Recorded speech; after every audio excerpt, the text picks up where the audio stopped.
What is bigger than Texas, larger than a supersized Macca's meal, more gun-toting and rootin' tootin' than Yosemite Sam, and as American as apple pie?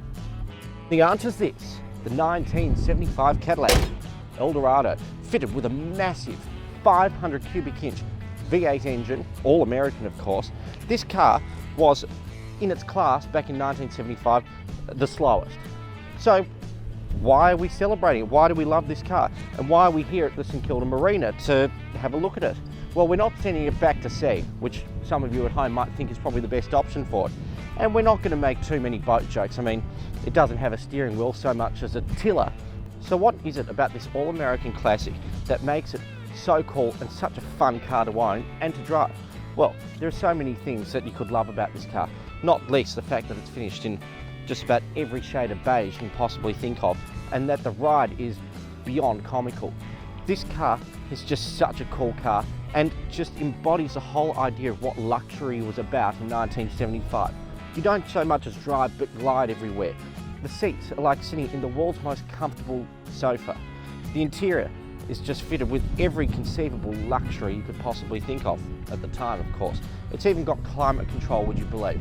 Now that's an option we didn't find in European cars till about 20 odd years later. Incredible stuff. And being a front wheel drive, there is so much space in the interior. I mean, you can get yourself a sleeping bag and have a night on the front passenger footwell. It's that big and that spacious that you don't so much talk to people in the car but shout across at them. And don't think that you shout across at people because it's so noisy. The engine is so quiet and so unbelievably smooth, it would put to shame the refinement that you'd find in even many modern cars today. It's an incredible car and a seriously underrated car in terms of just the way it drives and the way it does what it's designed to do, which is just to be a great big luxury barge. So let's stop talking, let's pull up anchor and go for a drive and see what this old boat can do. And we're not going down there, we're going to go onto the road, so don't worry. You don't so much as steer as tack and accelerators get her on the plane. All that's missing is the green and red lights for each corner of this enormous slice of Texas. So now we've pulled up the moorings.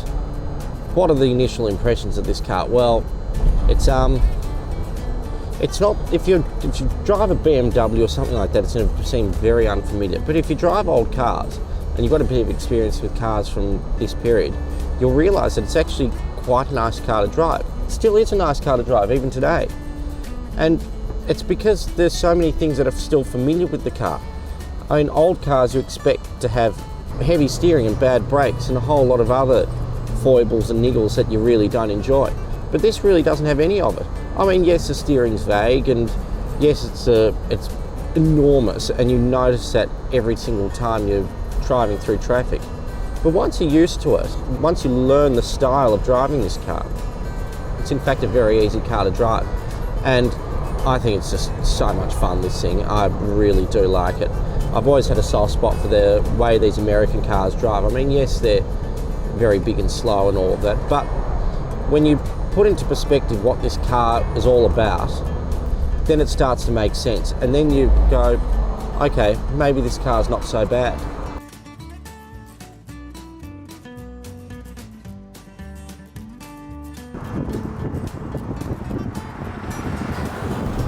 And even though it may be a rootin' tootin' Republican voting, shooting, great big gold American, you still can't help but love this car.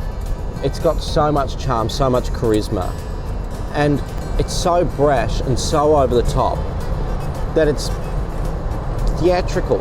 It's actually fun. It's a fun car to arrive. It's fun to try and park it into normal car parks. It's fun to thread it through narrow streets and drive it through traffic. It's all part of the fun of it and the irony of what is just such an inappropriate car in a country which has never really taken to these sorts of things. It's something that you'll always stand out when you drive it. Despite this car being the most geometric car in the world, for some reason the camera didn't find purchase, and as a result it fell off and got run over. But look, it still works. But all joking aside, this car is surprisingly easy and enjoyable to drive. It's something that I can guarantee you will not get any more enjoyment for less money. And I did a little calculation on this, and I worked out that this car cost $22.80 a kilo. Now that's cheaper than blueberries. So give up the blueberries, give up your superfoods and all of that, and go out and buy yourself a Cadillac at $22.80 a kilo, which if you can do your maths, works out to about $49,990. So come down to Lorbek Luxury Cars and buy all of this burger-eating, gun-toting, American madness for so little money. You won't regret it.